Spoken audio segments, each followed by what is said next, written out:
Guarantee guarantee guarantee ಇದನ್ನ ಬಹಳ serious ಆಗಿ ನಾವೆಲ್ಲರೂ ಪರಿಗಣಿಸಬೇಕು. ಯಾಕೆ ಅಂತ ಹೇಳಿದ್ರೆ ತೆಲಂಗಾಣದ ಪರಿಸ್ಥಿತಿ ಏನಾಯಿತು ಅಂತ ನಮ್ಮ ಕಣ್ಣೆದುರಿಗಿದೆ. ಹಿಮಾಚಲದಲ್ಲಿ ಇವತ್ತು ಆರ್ಥಿಕ ಸಂಕಷ್ಟ ಎಷ್ಟರ ಮಟ್ಟಿಗೆ ನೆಲಕಚ್ಚಿದೆ ಅನ್ನೋದು ನಮ್ಮ ಎದುರಿಗಿದೆ. ಬಹುಶಃ ಫ್ರೀ ಬೀಸ್ಗಳಿಂದ ಗೆಲ್ಲೋದಾಗಿದ್ರೆ ಜಗನ್ನನ್ನು ಆತ ಸೋಲ್ತಾನೆ ಇರಲಿಲ್ಲ. ನಾನು ಚರ್ಚೆಯನ್ನು ಆರಂಭಿಸ್ತೀನಿ. ನನ್ನ ಜೊತೆ ಬಿಜೆಪಿ ವಕ್ತಾರೆ ಅಶ್ವಿನಿ ಶಂಕರ್ ಅವರಿದ್ದಾರೆ. ಮೇಡಮ್, ಕಾರ್ಯಕ್ರಮಕ್ಕೆ ಸ್ವಾಗತ. ನಮಸ್ಕಾರ. ಅದೇ ರೀತಿಯಲ್ಲಿ JDS ವಕ್ತಾರರಾಗಿರ್ತಕ್ಕಂಥ ಉಮೇಶ್ ಅವರಿದ್ದಾರೆ ಸರ್, ತಮಗೂ ಕೂಡ ಕಾರ್ಯಕ್ರಮಕ್ಕೆ ಸ್ವಾಗತ. ಅದೇ ರೀತಿಯಲ್ಲಿ ಸಾಮಾಜಿಕ ಕಾರ್ಯಕರ್ತರು ವೀರೇಶ್ ಸರ್ ಇದ್ದಾರೆ ಸರ್, ತಮಗೂ ಕೂಡ ಕಾರ್ಯಕ್ರಮಕ್ಕೆ ಸ್ವಾಗತ. ಇನ್ನೂ ಕೆಲವರು ನಮ್ಮನ್ನು ಸೇರ್ಕೊಳ್ತಾರೆ. ಬಹುಶಃ ಕಾಂಗ್ರೆಸ್ ಅವರನ್ನ ಕರೆದಿದ್ದೀವಿ, ಬರ್ತಾರೋ ಇಲ್ವೋ ಕಾದು ನೋಡಬೇಕಾಗಿದೆ. ಸೊ ನಾನು ಸಾಮಾಜಿಕ ಕಾರ್ಯಕರ್ತರಾಗಿರ್ತಕ್ಕಂಥ ವೀರೇಶ್ ಅವರಿಂದವೇ ಆರಂಭಿಸ್ತೇನೆ ಸರ್. ಗ್ಯಾರಂಟಿಗಳು ಆರಂಭದಲ್ಲಿ ಎಲ್ಲರಿಗೂ ಖುಷಿ ಆಯಿತು. ಸರ್ಕಾರ ಇಷ್ಟೆಲ್ಲ ಕೊಡ್ತಾ ಇದೆಯಲ್ಲ, ಮಹಿಳೆಯರು ಫ್ರೀ ಆಗಿ ಉಚಿತವಾಗಿ ಬೇರೆ ಬೇರೆ ಸ್ಥಳಗಳಿಗೆ ತಮ್ಮ ಕನಸು ಕಂಡಂತೆ ಬೇರೆ ಬೇರೆ ಸ್ಥಳಗಳಿಗೆ ಹೋಗ್ತಾ ಇದ್ದಾರೆ, ಎಲ್ಲರಿಗೂ ಖುಷಿ ಆಯಿತು ಸರ್. ಆದರೆ ರಾಜ್ಯದ ಅಭಿವೃದ್ಧಿ ಆಯ್ತಾ ಅನ್ನುವಂಥ ಪ್ರಶ್ನೆ. ಅವರು ಸಾಮಾಜಿಕ ಕಾರ್ಯಕರ್ತರಾಗಿ ಬಹಳ ಸೂಕ್ಷ್ಮವಾಗಿ ನೀವು ಇದೆಲ್ಲದನ್ನು ಗುರುತಿಸಿರ್ತೀರಿ, ದಯವಿಟ್ಟು ಹೇಳಿ.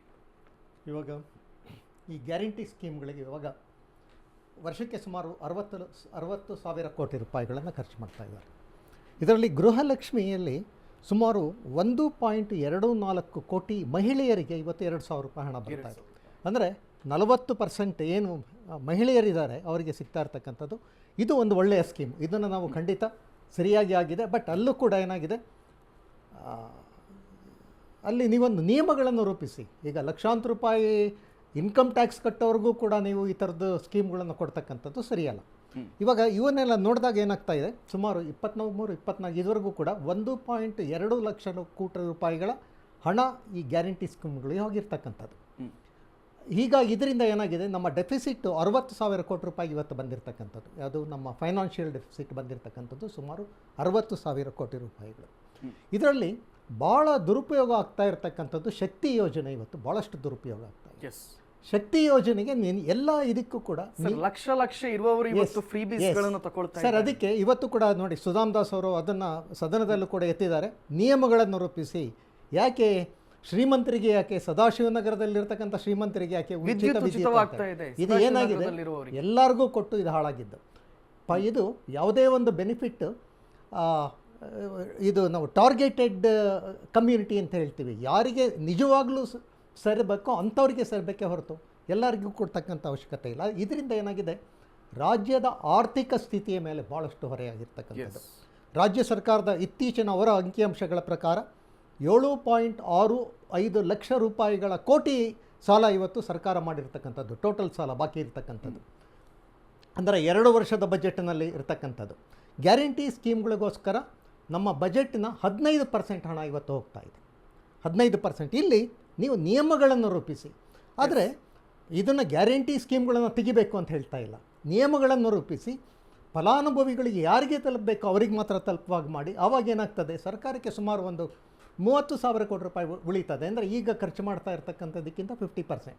ಇದರಿಂದ ತೊಂದರೆ ಆಗಿರ್ತಕ್ಕಂಥದ್ದು ಎಲೆಕ್ಟ್ರಿಕಲ್ ಕಂಪನಿಗಳಿಗೆ. ಇವರು ಬಾಕಿ ಹಣವನ್ನು ಕೊಡ್ತಾನೇ ಇಲ್ಲ. ಸರ್ಕಾರ ಅದನ್ನು ಪ್ರತಿ ತಿಂಗಳು ಅಥವಾ ರೀಫಂಡ್ ಮಾಡಬೇಕು. KSRTC ಮತ್ತು ನಮ್ಮ ಯಾವುದು ಸಾರಿಗೆ ಸಂಸ್ಥೆಗಳಿಗೆ ಸಾರಿಗೆ ಸಂಸ್ಥೆಗಳು ಇವತ್ತು ಆರ್ಥಿಕ ದಿವಾಳಿತನಕ್ಕೆ ಇವತ್ತು ಬಂದಿರತಕ್ಕಂಥದ್ದು ಈ ಗ್ಯಾರಂಟಿ ಸ್ಕೀಮ್ಗಳಿಂದ ಆಗಿರ್ತಕ್ಕಂಥದ್ದು.